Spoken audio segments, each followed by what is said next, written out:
He knows that we can't change the world drinking coffee in our socks. But he'll ask you to ponder, encourage you to wander, and buy you a drink on the rocks. Today we have Liz Ferro on Inspired Path. Welcome. Thank you. I'm excited to be here. We're excited to have you, especially, I don't want to start way back at the beginning, but especially since you're like right off your marathon in Antarctica. Oh. And so maybe we should just start there. That was only, 6 weeks ago? Yeah, that was February 6th, I think I ran it. Yep. Oh my gosh. It seems like I just ran it because it was so much preparation and excitement building up to it. It's like Christmas, you wait and wait and wait, and then you open the gift and you're like, oh man. I'm back already because I was gone for 3 weeks. It was quite the adventure. I saw some of the photos on there. So, it looks exciting. So, talk about Antarctica. Oh my gosh. Why a marathon in Antarctica? Well, for Girls with Soul, which is my nonprofit, I ran a marathon in all 50 states. So North America is complete, extremely complete. And now my goal is to run one on every continent. So normally I wouldn't pick to go to a place that's really cold, but it is a continent. So that's what brought me there. But it is their summertime in February. So it was only 30 degrees because that's balmy and hot for them. That's when the penguins and everybody's mating and they're having their little eggs on the beach. And it's like an otherworldly type of place. It's just a once in a lifetime experience. So awesome.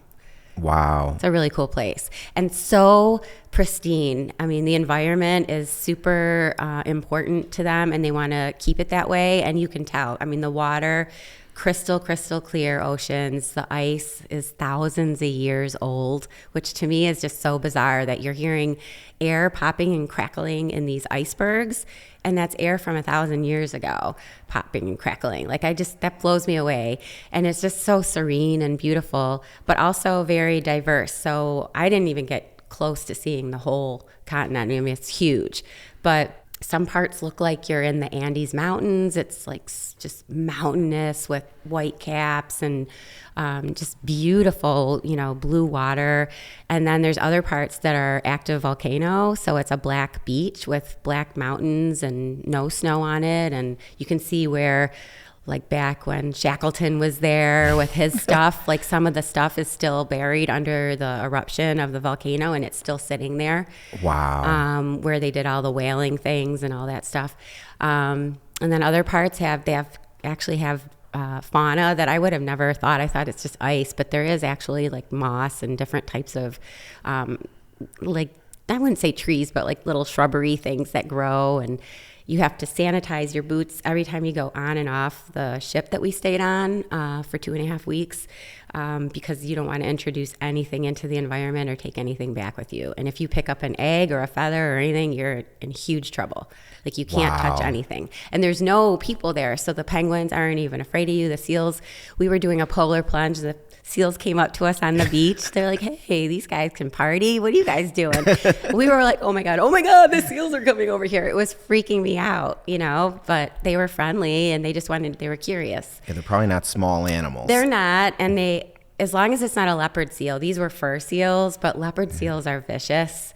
And I actually saw a poor penguin get eaten by one, which I did not need to see. Apparently they don't like the skin is what I learned. So I saw he caught the penguin and then he does that thing like a shark where he rips it back and forth in the air. So it was just like blood and water going all over the place because he's ripping the skin off because he doesn't like it. I was like, wow, I didn't need to see that. But it's nature and he needs to eat and all that. But I just love penguins. But the whole thing was just like, holy crap. You would never in a million years, I would look around like, what am I even doing here? Wow. Because, you said earlier, you don't want to start so far back in the beginning. But in my beginnings, I didn't think that I would be further than sleeping under a bridge. Literally, that's what I thought my life would be. I'm not even joking or saying that to be, exaggerating or funny or whatever. It's totally what I thought. And then here I was like running on the Great Wall of China when I was in China, and I'm standing there in freaking Antarctica. Like, what am I doing here? It's just awesome. So it was cool. I could talk your ear off about Antarctica. No, it sounds like you feel very blessed to be. Oh my gosh, have those extremely so. opportunities. Sometimes I almost feel like I not just can't believe it, but like, wow, did I even deserve this? But I don't know. But yeah, I feel very fortunate. So you mentioned on a boat. So does that mean you stayed on the boat? It's not like there's a hotel there, right? like you don't get off and there's like you don't a hotel. Go to Starbucks. Yeah, exactly. There's actually nothing there. Yeah, there's no hotels, no stores, no nothing. There's small little base camps, so different little, like governmental shacks, basically. And then there's scientists and stuff that stay there in these little shanty looking things. I don't know, but there's no hotels. So you get there, we flew to Argentina, and then we were in Buenos Aires, and then we flew like 3 hours south to the most southern city in the whole world, and it's called Ushuaia, which I didn't even know it existed until I went there. It was such a weird little, it wasn't even as small as I thought it was going to be, actually, but it's called Ushuaia, and that's where you catch the boat. And then we took a boat for more than 2.5 days, and you stay on the boat the whole time when you're there. But you have to cross what's called the Drake Passage, and the Drake Passage is the most turbulent, like dangerous body of water in the whole world. So I made sure to get my anti-nausea patch. I was going to ask you that. Like that was like, oh boy, check one. Like I don't even forget the mittens, forget, the socks. We got to get the patch. I just got to make it there in one piece. But it was crazy. So we're on the boat and you're literally like, you're in your bed and you like one of the guys' beds came off the wall and he was on the floor, and his roommate, we all had roommates. His roommate was like, what was that noise? He's like, well, I'm on the floor and my bed is on top of me. That would be the noise that you just heard. Like it was literally like I'm rolling back and forth in my bed. That's how, and this is on like they have stabilizers. So what size ship is it? Not like a Carnival cruise, Right. But it's a expedition cruise ship. Okay. So you're not going to get your, there's no like, the Lido deck with the cha-cha and, we're not playing shuffleboard or anything like that. Right. But it is considered a cruise ship, but it's specific it's called, oh my gosh, Albatross Adventures Expeditions. And they do, obviously that type of a trip. Like it's not your usual cruise. And there's no buffet like 24/7 or anything. Although the food was amazing. I have to say I was surprised. It was so good. Really good fish every single day, obviously, because it's like right there. But yeah, that's what we were on. And because of COVID, it put a whole different set of challenges in the works in terms of the marathon and everything. You got all this nervous runners, on a trip together, and each stage of the game we had to test or you couldn't continue on. Oh, okay. And if you tested positive in that stage, whether you're in Ushuaia, it's like, what? Like, where am I? Like, you're stuck there because you're positive. So now they're going to put you up and quarantine you for 7 days. So but everybody was nervous, obviously, because I'm sure to go all that way and to put all this effort into something and then have that be what wrecks your race is obviously not ideal for anyone.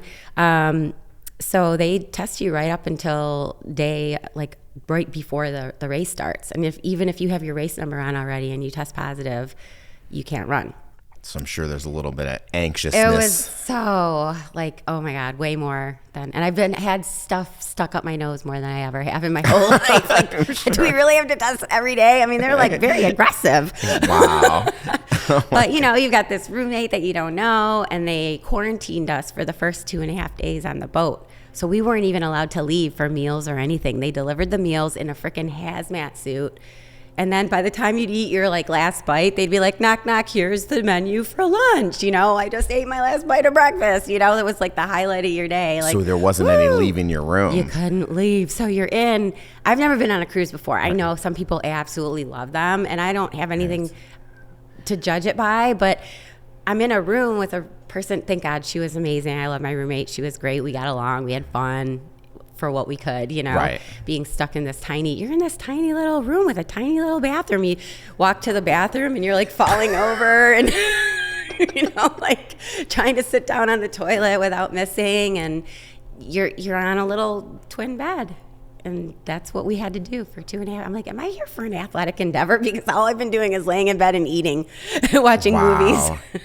Because they wanted to keep everyone as safe as possible so we could all race. I mean, there was a reason behind it, but that's something I don't usually factor into my normal, race experience when I travel like that. But that's the way it is these days, I guess. Well, I think, too, for people that have never ran a marathon, including myself, obviously, is the prep the same for all of them?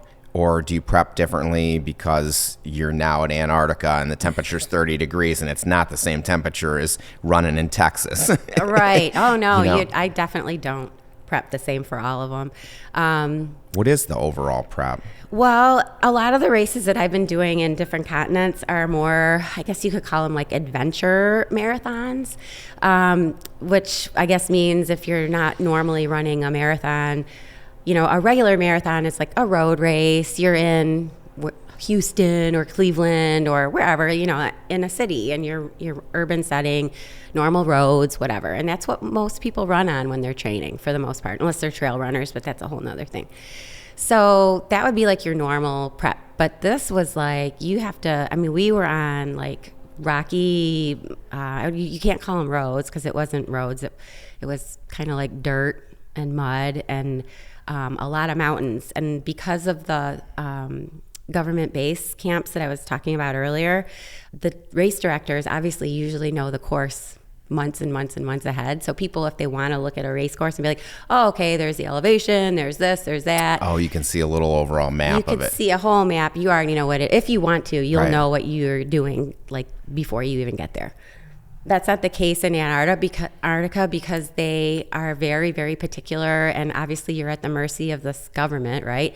So they don't know until that morning. They get up and they go, and China says, nope, we don't want you. And they're like, oh, okay. How about you, Russia? Nope, we don't want you either. So they still don't even have a race course, and the race is that day.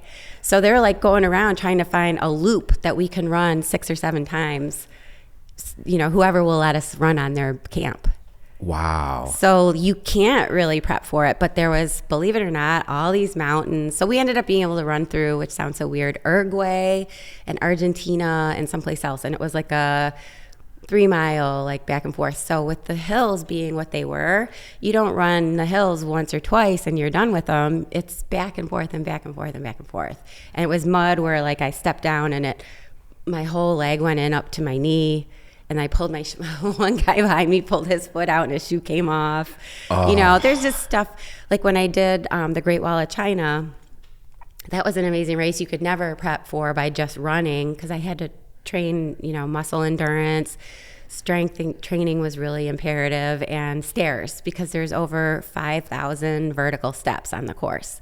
So there is climbing, connecting different parts of it, or you're climbing the whole time. Sometimes like this, like with like literally climbing, because there's no requirement. They didn't have OSHA back then, right? Oh, that's not the right size. It was like literally there'd be little tiny ones, or there'd be crumbly ones, or there'd be really far apart ones, or there'd be ones that were so steep you literally had to like crawl, like you were on a Versa climber sort of thing. So they even specifically tell you, it's funny, if you're a runner and you look up any race, they'll always say flat and fast. It's kind of like what guys said about me in high school. I don't know, that's so funny. I cracked myself up. Sorry.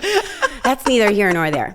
But every race brags about being flat and fast, which is always usually baloney anyways. But it's, it's flat and fast. I have a great race. But these races specifically do the opposite. They're telling you, listen, if you're looking for flat and fast, this isn't it. You got to add at least a good hour and a half, maybe even more to your normal race time. So you're not training normally for them. You're not prepping normally. And you could have elevation, you could have the steps, you could have mountains, rocks, water crossings. We had water crossings in Antarctica. The best thing that I got other than the patch was last minute, I bought these socks. I had never really seen or heard of them, but they're waterproof socks, and they felt so weird. It was almost like a scuba suit, but in a sock. So you put your hand in it, and my son and I, when they came in the mail, we were like going under the water, like in the faucet in the sink. Checking them out. Yeah, like, wow, it feels like I can feel that something's on it, but it's not good. Thank God I wore those suckers. In my last minute decision, I usually never wear anything ever that I don't already know what it's going to be like on race day. Race day is never your first time to try anything new. Sure. Ever. And that's like any experienced person knows that. But I was like, I don't know. It's raining. It's cold. I last minute I put them on, and I'm like, thank God, because we were literally crossing water the whole time, and I was just like, what? Everybody else was like, ooh, and I was like, did not care. And the water has to be just above freezing mark. I mean, it can't be. No, it's not good. And then you're all heavy, and everything's like, it feels like you're running with blocks on your feet. I was like, oh, I'm so glad I had my waterproof socks. Wow. It's so stupid. It's just such dumb things. But, little things matter when you're out there for 6 hours, 5 hours, whatever. It's a long time. So I'm sure you're always competing against yourself. How did you do as far as, did you have a certain amount? Did you have a place that you thought you'd come in as far as running time in your mind, or did you not? I actually didn't. I really just wanted to they have a specific cutoff, and the cutoff was 6:30, 6 hours and 30 minutes. And honestly, all I wanted to do was make the cutoff. I was so worried about that. And I ended up running really well. To me, the way I gauge my running, I'm kind of weird. Like, I'm weird for a lot of reasons. But as far as runners, they usually always wear, their GPS and their Garmins and all this stuff. I don't wear anything. I run by how I feel. And I ran happy the whole time. As long as I run happy, I'm happy, with my performance. But I ended up doing really well. So, okay, this goes back to the environmental issues and just like all the very strict rules they have around being on Antarctica. You can't have they said more than 100 people on it at one time. They wouldn't allow it. So the race directors, there was 190 runners that were doing combined marathon and half marathon.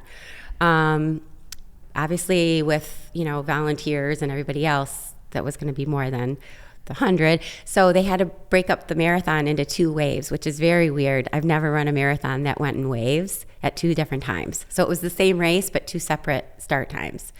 One was at 9 a.m. That was the one I was in. And one was at 1 o'clock in the afternoon. And I was like, oh my God, thank God I didn't have to sit around all day shitting my pants waiting for this race. It's just too much. Like that kind of anxiety. I was like, oh, that's all I cared about was not having to wait. So I was in the 9 a.m. wave, and I was really happy about it. And I ended up being the number 1 woman overall for the whole wave. I got beat by 2 women in the second wave, but I was number 1 in the first wave. So I was like, yay. Nice. But I didn't care. Congratulations. Oh, thanks. I'm not bad for an old lady because I beat the youngsters too.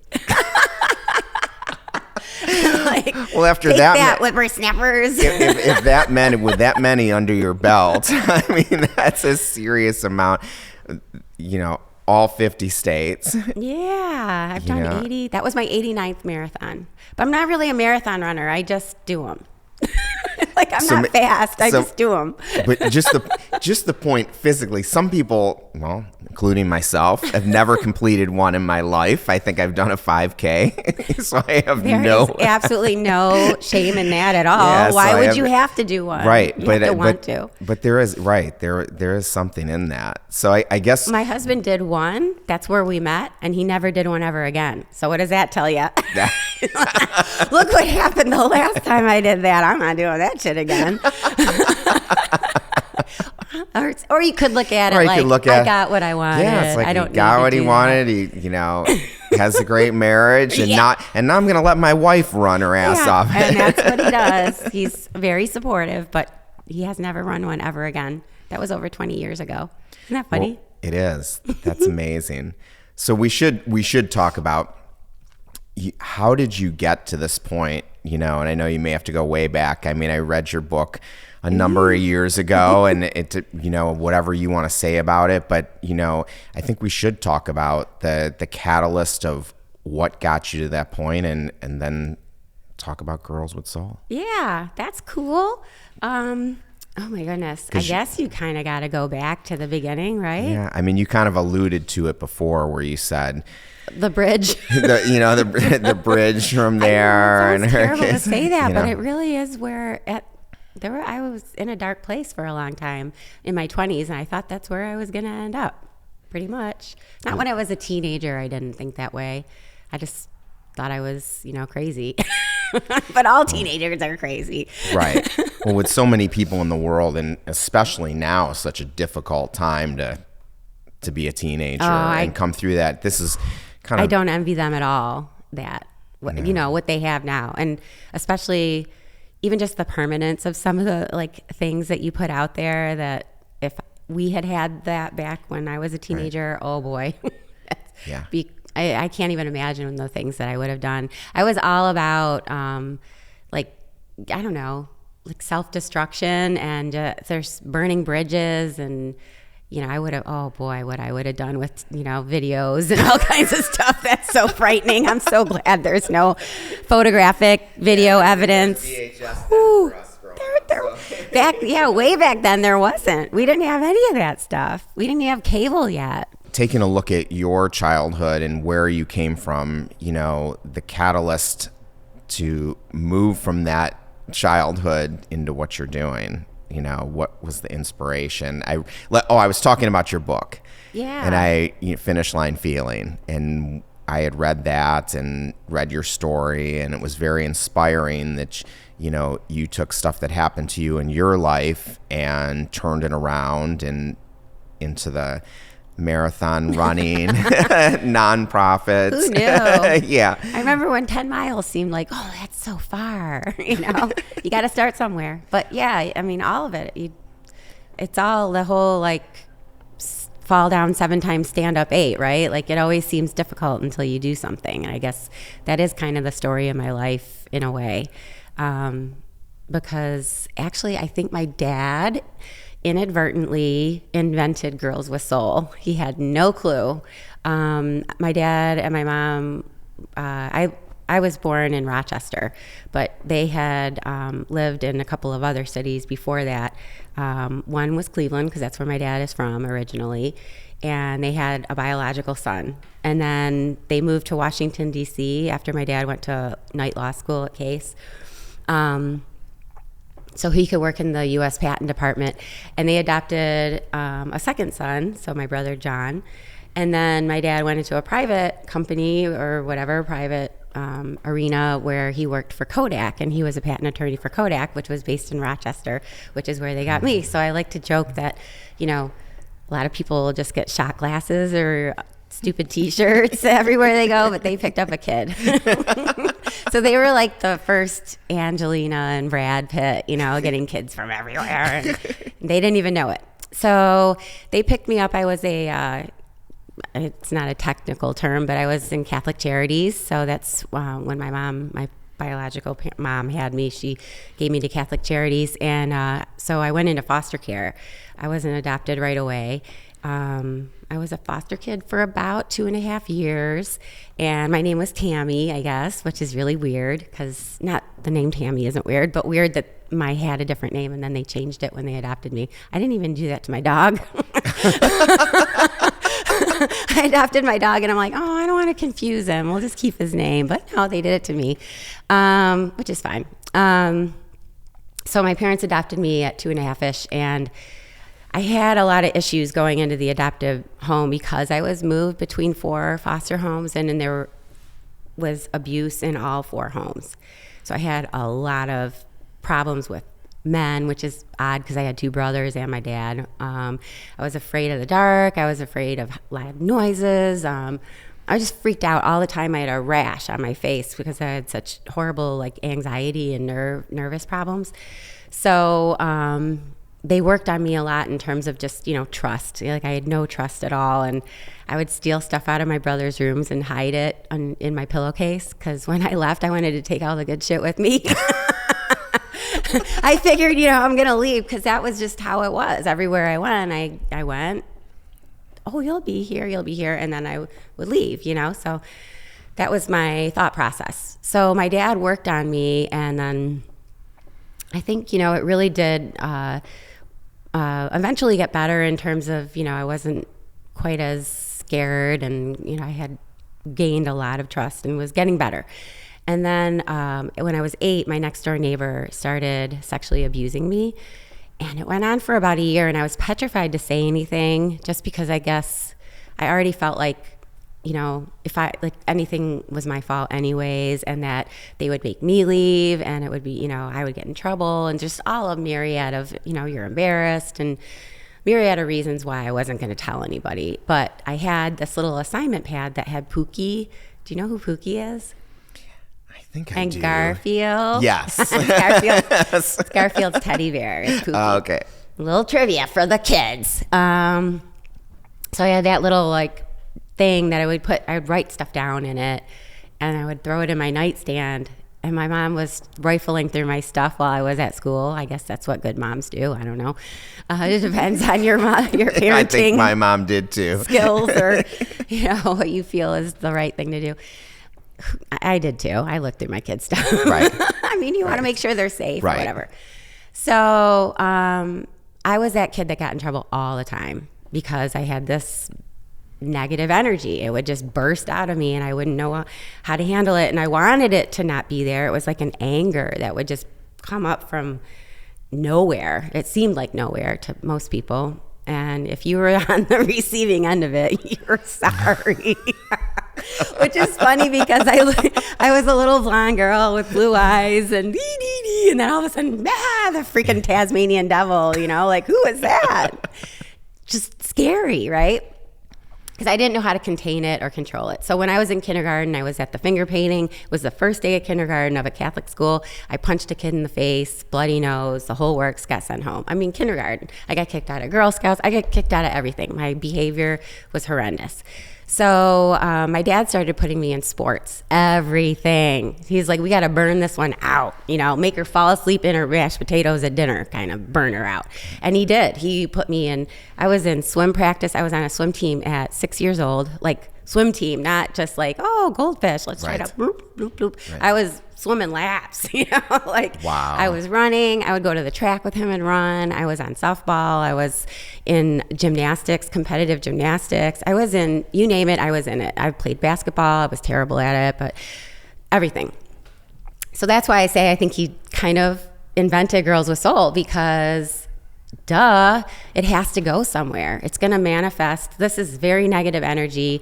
So many feelings, for self-worth and, self-esteem and just feeling of accomplishing something, not hating your body, but using it for something positive. There's just so much. I mean, you could go on and on and on for the benefits, but no one was thinking about it. But my dad was like, this one needs to burn out. So started doing that, and he had no idea. When my mom pulled out the assignment pad when I got home, like I said, I was always in trouble. I got home from school, and she was waiting for me, and she was visibly angry. And I'm like, what do I do now? Whatever, who cares? She pulls out Pookie and Garfield, and I'm like, oh, shit, it's going to hit the fan now.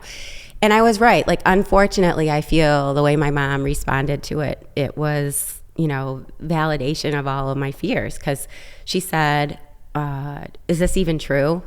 So basically, like you said, when we were little, we didn't have VHS. We didn't even have, the access that they have now with porn sites and everything. It's so easy to get to. We didn't even have HBO or Cinemax or anything yet. So the things that I was writing down in there's no way a 9-year-old would know this stuff. So, but she said, is it true? And, you're a little kid, so you just kind of look down and shrug your shoulders. I'm like, yeah. And then she said, why did you write it down? Was it so important to you that you had to write it down?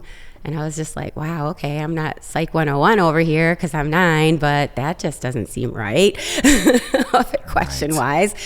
And the third thing wasn't a question. She just said, if your dad finds out, he'll kill him and he'll go to jail, and then it'll be your fault your dad's in jail. So we're not going to tell anybody. And she left the room and never talked about it ever again.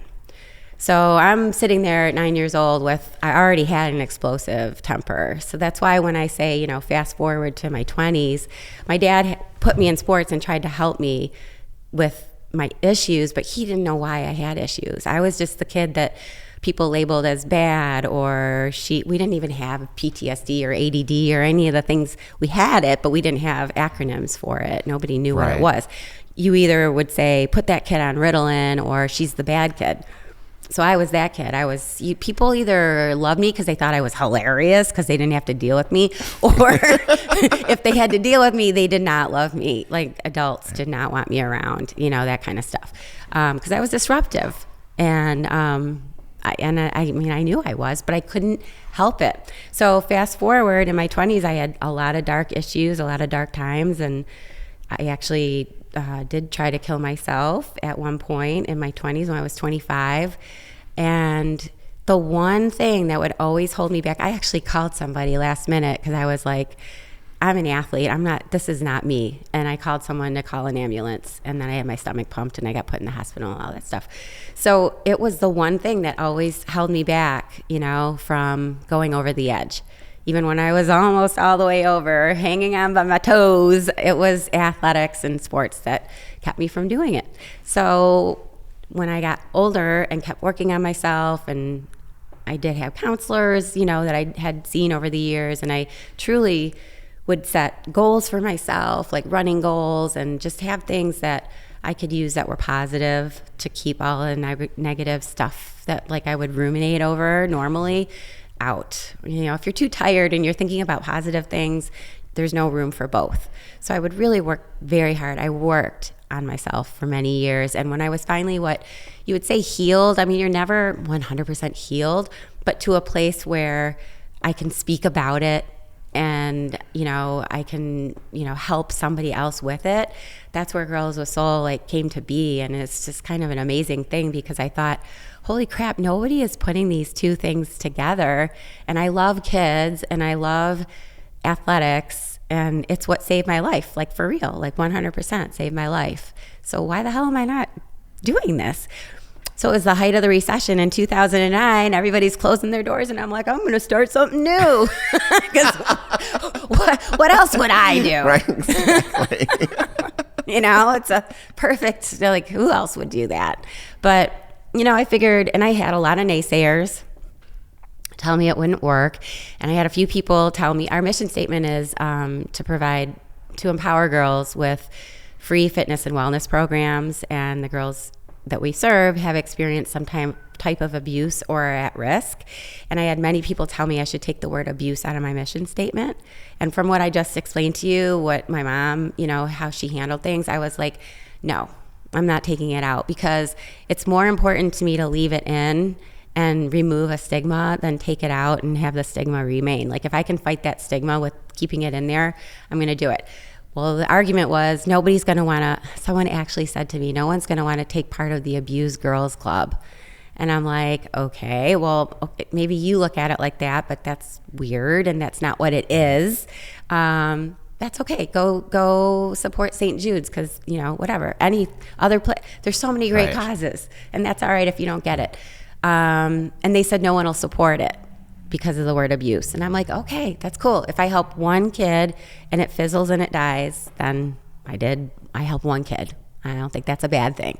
And now it's 2020 and we're still going strong, and girls are extremely proud to be part of it, and they still keep in touch with me even when they graduate. I mean, I have kids that I'm still helping today that are not, they're kids, but they're not kids anymore. They're 25 years old, but I'm still a mentor to them or helping them with resources that I have, in the community. And I don't know, it's pretty amazing. The kid that was the bad kid all the time that no one believed in except for my dad, who had no idea what was happening, ends up being okay after all. And now the person who no one wanted to hear open their mouth is invited to talk. It's out everywhere. How did that happen? Exactly. That's so weird. No, I think following, you just said it before, following your conviction and the inspiration and how you felt you were treated when it was brought up, leaving that word abuse in is a key behind the whole thing. Well, it's really the key, and it's important, and it's not something to be ashamed of. And abuse takes many forms. Now, mine was sexual, but there's such a problem with neglect, and even with opiate abuse that so many. What do you think the kids are doing when their parents are getting high, or getting high with the kid in the back seat of the car, and they literally pass out, and the kid's stuck in the car with their parents? There's many forms of abuse, verbal, even bullying in school is straight up abuse. So I don't know if sometimes people just automatically think it's all sexual, and we do have quite a few, unfortunately, cases of that as well. But, it takes many forms. Even dating violence, something that maybe like a young girl, if her mom like gets hit by a spouse or a boyfriend or a girlfriend, they think it's normal. So when it happens to them, they don't think they're being abused, So I really just feel like it's not something to be ashamed of if it happens to you, because now, even with the book, like it gives them permission to be like, wow, Miss Liz isn't afraid to tell people about it. Now maybe they can tell somebody about it, or, they could give voice to their own story because I did. So I feel like it's not something to be ashamed of if it happens to you. That's my hope, is to get rid of that stigma. No, absolutely. And you're right, by putting it out there, someone else that's in that situation can, relate to it and recognize that. And it's like not easy. No, I'm sure it's not. But it'll make you feel a lot better. I mean, it can really chew you up on the inside. Obviously I've been in that place too. So that's what I was hoping, Girls with Soul would get them out of that place faster than it took me, because it took me a long time because I was doing it on my own. But now, I have some help. This is a little easier to maneuver. No, I'm sure. Which came first, Finish Line Feeling or Girls with Soul? Like, how did you tell your story first? That's actually a good question. Because I think you and I met back in 2012 or 13, and that might have been when the first edition came out. Yep, the first edition did, because this is the second edition, and it just came out over the summer. But no, Girls with Soul came first in 2009. And then I think it really just working with these kids, especially the ones that are in residential treatment. The way the program works is I formulate program partnerships. So it's not like you can just be like, oh, where is Girls with Soul happening? And you're going to go to the Y and it's there. Okay. I would love it if that were the case, but that's not how it works. So the way it is if I form a partnership with a residential treatment center or maybe another social service agency or a school, which is, how it works. And then I'll go to that place once a week for however long, 6 to 8 to 12 weeks, or whatever, how we set it up. And then I work with the kids who are there. So especially the ones who live there and they're getting their counseling and maybe their drug treatment and they're going to school in residential. A lot of times I think those were the kids who they come the farthest with the program.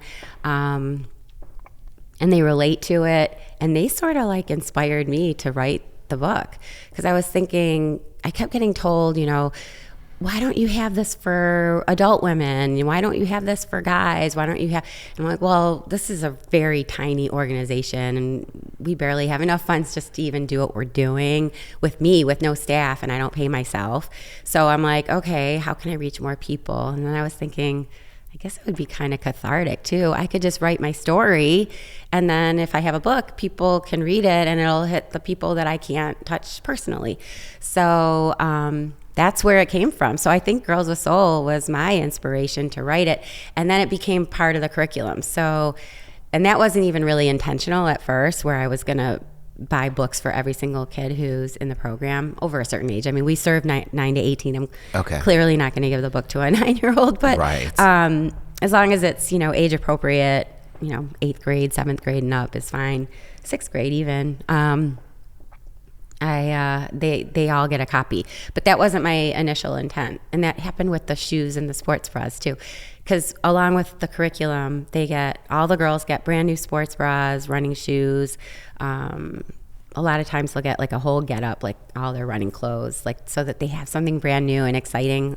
Most of the kids have never had like their own stuff. Like I even took it for granted, thinking that everybody knows what a sports bra is for.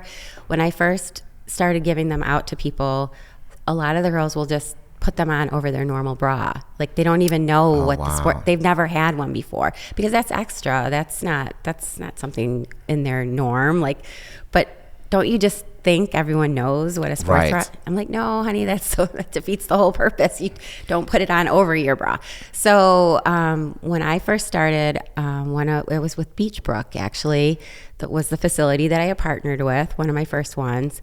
And there was a couple of foster care girls that were being brought to the programs. We set it up at a church, and their social workers would pick them up and bring them to the programs. So it was really great setup that we had because there were so many people helping to make it happen. They really believed in it and loved it. Well, the girls came in, it was the first day, and the one little girl, we were running around doing like a warm-up game, like just a fitness game.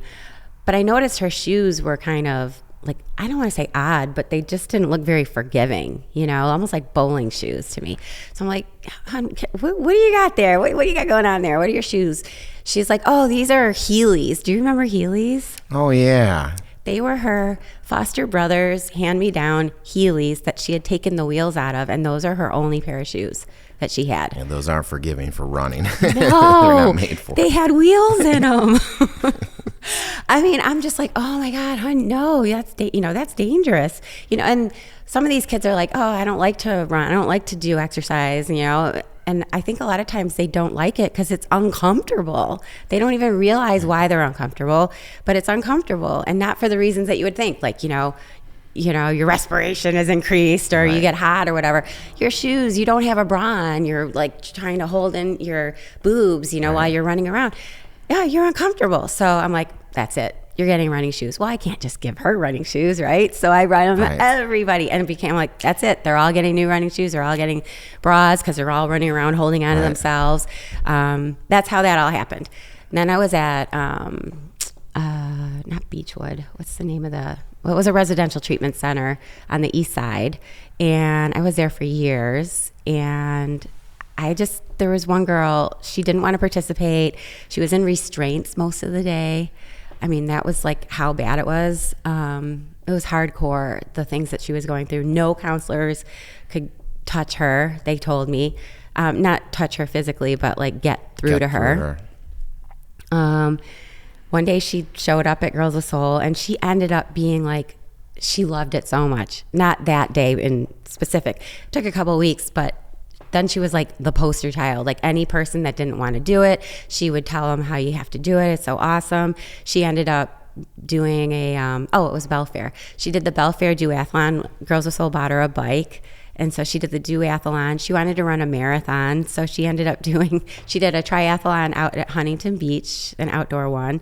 We did an indoor one first to make sure she could swim. I wasn't going to, be like, oh, sure, let's just throw her in the water, in the lake. Yeah, we didn't do that. We did an indoor one. It's not my first day at the rodeo, but we worked our way up. But the point is that like she went from never wanting to do anything, and she had a lot of disorders and issues to like, we actually ran the Cleveland Marathon together, and she also had an eating disorder, which I thought her way of dealing with it in a healthy manner, because I told her, I'm like, listen, because she was bulimic, and I'm like, if you're an athlete, and I know it's, difficult, but you got to keep that fuel in. If you want to do all these things, I want to help you, and I'll be happy to do them with you and support you, but you got to keep the fuel in or you're going to hurt yourself.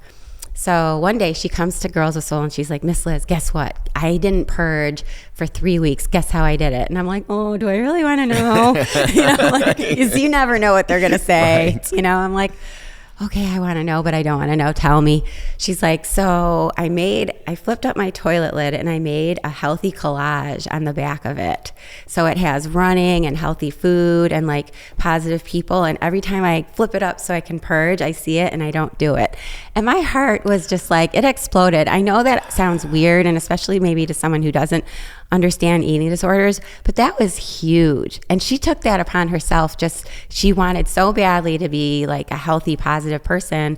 And when I started Girls with Soul, I never would have thought, I didn't have that foresight that these things would happen, So she was the kid who I one day was like, I think when it got published, I'm like, I think I'm going to give her my book. I think she's going to get something out of it. because of what she had been through and her life in general. And she loved it so much. And then she started telling people about it. And the other girls were like, how come I didn't get a book? And I borrowed it and I love it. I want my own copy. And I was like, that's it. They're all going to get the book. So that's how it all happens. Wow. It was very organic, but I think that's kind of what makes it special and impactful. As small and tiny, and our reach isn't as far as I would love. Of course, I would love it if it was a national organization. That's not going to happen, at least not yet, or whatever. But I'm okay with it because the impact that I've seen just in our area is just. That's what keeps me going. I'll tell you that, because it's been a long time, and it's not an easy thing to do. I feel bad. I go home crying sometimes after programs. It's a lot, but I love it. And then those are the things that make me keep going. No, I'm sure. And just the fact that you were the catalyst that told her that she had to keep that nutrition down, but she was the one that actually came up with a way to do it, which that's why I'm sure it sustained. Yeah, and I never would have thought of that, to be honest with you. She made me a collage, and it said strong, and she said soft but strong, because I'm kind to her, but I'm a strong person, and I don't let her push me around either. And they try to, and it's so funny because I always just laugh and smile, and and they're like, Miss Liz, are you on crack? I'm like, no, but thanks for noticing my positive energy. It's hilarious. Like, they just don't get me at first because they're not used to energy, number one. And if it is energy, it's usually bad. Right. And they just don't understand people that smile all the time at stuff. So they're like, she must be on crack. But I'm like, it's just stuff that I would have never thought of. I would have never told her, you should make a collage on your toilet. Like, what? Right. That was all her. But yeah, she wanted to be soft and strong. She wanted to be someone who could do the things that she wanted her body to do. And that was the way she was going to do it.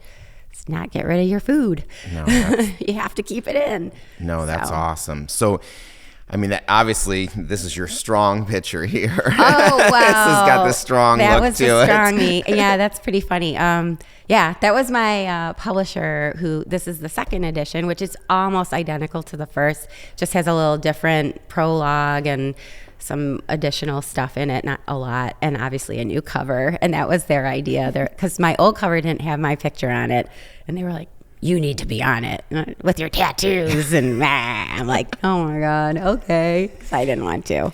So now I know I know they get the shoes, they get the sports bra in your book. You developed another book too, didn't you, to go with that as an empowering? Yeah, it's a workbook. It's actually a workbook. I did. And this is also because people were like, why can't you do more workshops or whatever? So it's called Girls with Soul, and it's a girl power guide to unleashing your inner superhero. And again, it was my publisher's idea to put me on it as a superhero. And that's which I think is so funny. But they can connect with it. Yeah, I think so. It's got exercises in it, that they can do, like activities that we do in Girls with Soul, and then there's stories in here that sort of are related to my past, but also other things that I've been through, different losses, but also some of the stories from my 50 states marathons, because when you do a marathon and it's in your hometown and you get up from your own bed and go downtown, run the race, and then go home, it's challenging, of course. I've done it, and my body doesn't know the difference. It still hurts and, whatever. But then when you add in different things, elements of travel and, different weather conditions or things that go wrong, there's so many things can go wrong, when you're adding the travel part of it. So there's some stories from that. And then there's also a section, which I'm pretty proud of, because it's called Voice of Souls. And it's kind of like letters from the girls who have taken part in the program and how it's helped them and maybe what they thought of it at first, as opposed to what they thought of it after or during. And I think it's pretty cool. Like, some people might look at it like, well, then the girls wrote the book. And I'm like, well, it's not that long of a chapter. They didn't write the book. But I love including them, and I include Girls with Soul, my kids, my girls, in everything I do. So they also get a copy of this, as well as Finish Line Feeling. They're always involved in everything from they know about the races to just everything related to Girls with Soul, and my life is like almost like all encompassing. So yeah, they get the bras and everything, and now they get 2 books. I don't give them a copy of the 3rd book because it's fiction and it's too spicy. That one's too spicy. Do you find most of them are, when you go into different centers and schools, are most of them receptive at first, or are they standoffish, you know? I would say the majority are standoffish. Not just because of like me necessarily. I think that's part of it. Plus, like, a lot of times I'm the only white person, and I think they just kind of look at me like, you know, like, is this like some lady that's got nothing better to do? Like, what how could she possibly relate to me, you know, kind of thing. And they don't understand the positivity. They don't understand why I'm doing it. They don't want to sweat. They're not usually very active. So fitness, like if they hear that, they think I'm going to be like blowing a whistle, like some kind of football coach, or I don't know. I'm always told afterwards what they initially thought of me. And it's funny, you know, because then they're like, we love you, Miss Liz. You're my spirit animal, Miss Liz. I'm like, spirit animal, that's a new one. I mean, they come up with the craziest stuff. You know, you're like, wow, I never would have thought of that. Or I read the shit out of your book. Like, how do you read the shit out of my book? But hey, that is a major compliment coming from a kid. My kids won't read anything. You know, so I don't know. It's just, you know, they a lot of times, or, you know, they're not in a good place. You don't know what the day brought for them. They might have had to go to court that day and face their abusive parent, or, you know, maybe they had something taken away from them that day because they had a blow up, you know, and it was, you know, the consequences. It's like, obviously there's consequences, and then they can gain things back by their behavior if it's good. And it's like a whole program, and you don't know what you're walking into for the day. So, you know, no, they're usually very standoffish. Or they'll tell me, I just want to let you know, I don't work out. Arms crossed, just like that. They're like, mm-hmm. You know, like, all right, that's cool. Right. You know, I laugh and I smile, and then by the time, you know, everybody else is laughing and having the best time ever, that kid is usually up by 20 minutes in. And she's not arms crossed anymore, and she's running around like a kid. It's like amazing when you get to see the light switch go on, because it's off usually when you first walk in. The energy is so low. Oh my gosh, if you let it can bring you down, but obviously I have to fight against it because that's why I'm there. But it's palpable, you know, that energy of like, oh man, this is gonna be tough. I'm sure. You know, so it's a challenge every time. I love it. You know, well, you sound like you bring your highest level of energy into the room. That's why they think I'm on crack.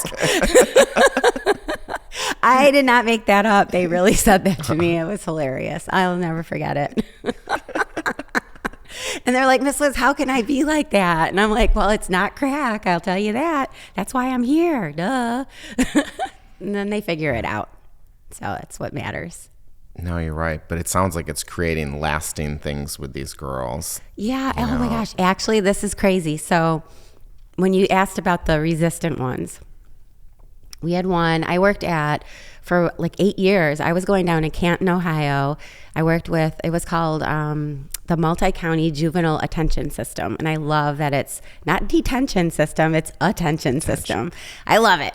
So they're pretty hardcore kids, and they're put there by social services and or the courts. And there was one young lady, she was the most resistant like ever. And not just with me, but with everyone there. So even I still keep in touch with a lot of the people who used to work there. It actually closed during COVID. So it's not even, it doesn't exist anymore. But I still keep in touch with the counselors and the staff of the place, because they were great. I love that place. They were really a great facility. They were like, oh my God, she was hardcore. Like, she never did anything. She never smiled. She was miserable all the time, just wanted to fight all the time. Everybody fought staff, fought everybody.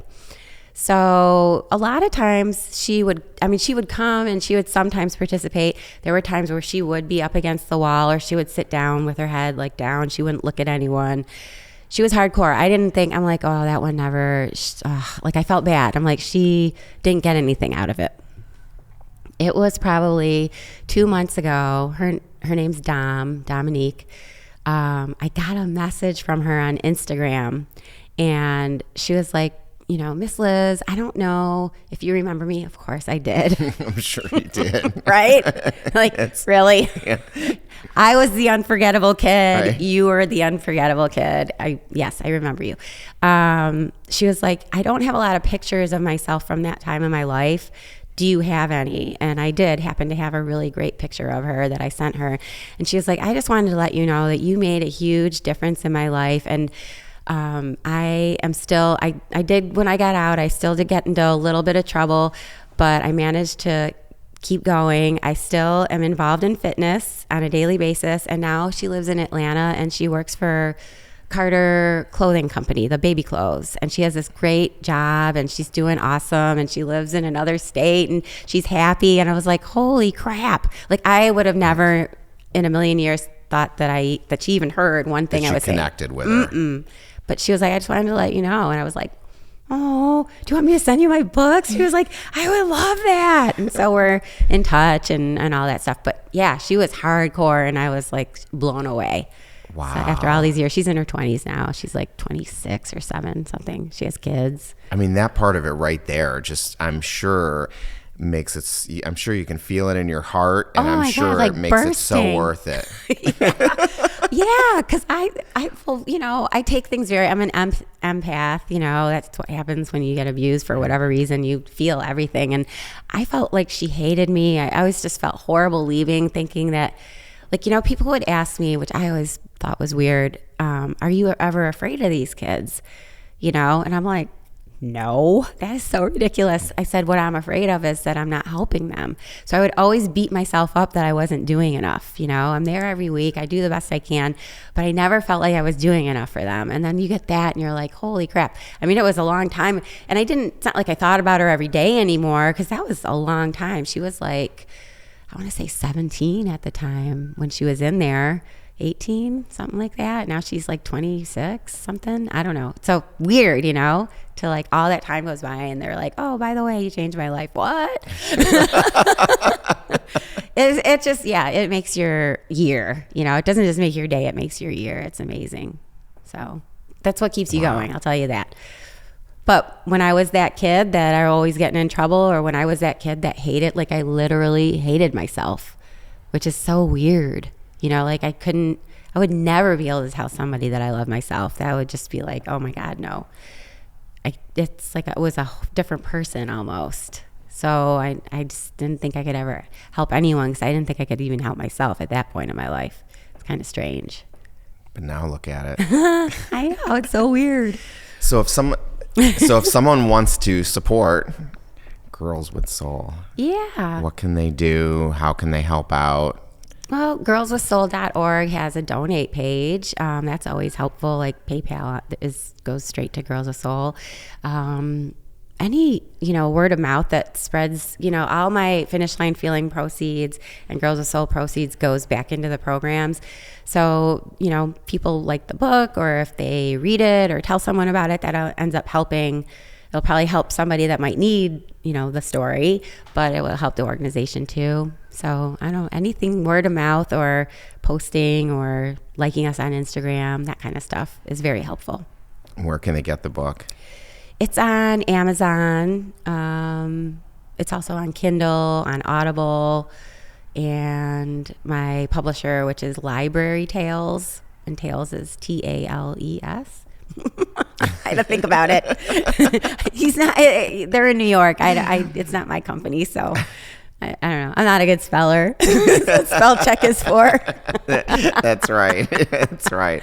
That's helped me out a lot over the years. Oh my God. I don't know what I'd do without it. I'll check. But yeah, you can get it anywhere. You can get it on our website even, but Amazon's probably the best place. The stories are all about resilience, and that's what we really focus on with the kids. We have couple of acronyms that we use. One of them is the power principles. I think I might have told you about them before. I don't think you did. I don't know. Whether you did over coffee or not. Probably. But let's talk about it again. Who knows? But the power principles stand for perseverance, optimism, wisdom, energy, and resilience. And it's funny because you were mentioning, wanting to keep the conversation raw. I really feel like that's the most impactful. Like, yeah, it's simple, it's raw, it's basic, but those are the most, impactful attributes to be a powerful person. If you're going to be a victim, instead of resilient, you're not going to get very far. That's, you're lacking power. So that's why they wanted the cover to look very like powerful, because it isn't necessarily a story about running at all. The finish line feeling isn't, about the actual running across a marathon finish line. It's about thinking you can't do something and actually doing it. Or you think it's the end because it's the finish line, but it's really now the beginning of what's possible. And that's what I want the kids to understand. Like, they think, like, I could never do this. And I'm not talking about marathon, but they think they can't do 10 jumping jacks. They think they'll never not feel hate, in their hearts. There's this never, never, never mentality. But if you have optimism and wisdom and energy and all of these things, and you're a resilient person, you're a powerful person, and you can change your life. So that's what all the books have in common. And then the Girls with Soul book has a different acronym. That's why it says it's time to rock your world. Because ROCK stands for resilience, optimism, courage, and killing stereotypes. And I think killing stereotypes is really important to unleash your inner superhero, because you have to, not take the stuff that other people say you're going to be, and you create who you're going to be. And then once you find it, a lot of times a superhero in a comic book, like the ones that you would buy on the newsstand, they have something wrong with them. Like, they had something happen to them, and that thing that happened to them is what made them powerful. If they fell into a vat of whatever, or they got bit by a spider, or, whatever, and then all of a sudden they're powerful. Well, I took what bit me or what was horrible that happened to me, and it made me powerful. So I can teach this resilience to other kids, and it's actually like a superpower. So that's what that's about too. So, I guess my message is, don't get so caught up in it's going to be a boring book about running or exercise. I mean, yeah, that's a part of it, and it's very imperative to work on all three to be a whole healthy person. You want to work on the mind, body, and soul to make you whole. And that's where Girls with Soul was more unique, because when I first started it, I was looking it up. Obviously I did research to see, well, what are these empowering, girl organizations? And all organizations that help girls are amazing. I wouldn't put down one single one of them. But what I noticed was that there's a lot of group talk, and that's the only thing they do. They're usually in a circle, and they have topics and they talk about them, and that's awesome. But there's no movement involved. And with movement, you're creating the optimism, you're creating a positive energy, you're getting rid of anxiety. There's so many things that you can do that you're not doing sitting still. So I'm like, all right, that's how we're going to be unique, is we're going to add that component. So that's where you get resilience. You learn how to be resilient when you're running and something hurts and you're like, brain's telling me to quit. Now I have to fight brain. Oh, legs are telling me to quit. I got to fight legs. So there's, something to be had for that too. No, but I think the movement piece too, like you said, I'm not good with science, but it's stimulating these chemicals in the brain that are, generating that positive energy. Yeah, those are all the feel-good chemicals, and they're healthy ones. So, and that your synapses start firing. I mean, I have all my best ideas when I'm moving. If I'm just sitting down at a desk and sitting there, I'm like, oh my God. But I'll be swimming laps, and I'll be like, holy crap, I have to jump out of the pool and write something down. Lifeguard, do you have a pen? And they're like, okay, lunatic's here again. Wherever inspiration's flowing through you. Right? Some people it's sitting and meditating, and other people it's in an active mode, and that might be your form of meditation. Is very similar to running though, because you're not necessarily moving, but you're doing a different type of sitting. That's not the same as just sitting at a desk playing a video game or whatever. No. It's very different. So I'm not talking about because think about like the rhythm of running or the rhythm of being in water, swimming laps, that's a meditation in itself. And it just starts flowing, the thoughts. Wow. No, Liz, I agree. The mind-body-soul connection is so important. At You Can, You Will Foundation, we encompass the same things because it really encompasses the whole person. And Liz, I want to thank you for being here today. Aww. It's been amazing chatting with you. Thank you so much. It was great. And it was fun, too. I really appreciate it. Thank you. light to be shown on Girls of Soul. It means a lot to me. Thank you. Absolutely. Well, I know your whole heart's in this organization. It is.